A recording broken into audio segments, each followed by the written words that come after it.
tayo nakatira o saan man tayo nabubuhay ay dapat may respeto tayo sa bawat nilalang sa ating mundo. Dahil naniniwala po ako na ginawa ng Diyos ang tao upang pangalagaan, respetuhin at mahalin ang ating inang kalikasan. Maraming salamat po.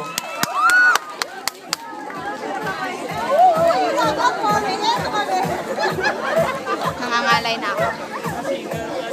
Okay, so this is your question. Masasabi mo ba sa iyong sarili na yaman ka ng iyong mga magulang? Bakit? Para po sa akin, isa akong malaking yaman ng aking mga magulang dahil ako po ay pinalaki at minahal ng aking mga magulang. Mahal na mahal ko po ang aking mga magulang. Hindi ko po man sila kasama sa totoong buhay.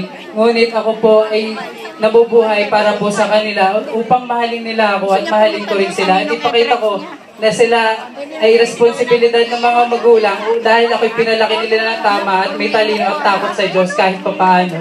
Dahil mahal na mahal po ang akin ng mga magulang. Dahil ako po ay, sa totoo lang po, ako po ay nabubuhay na mag-isa. Pero tinutustusan ko po ang aking sarili.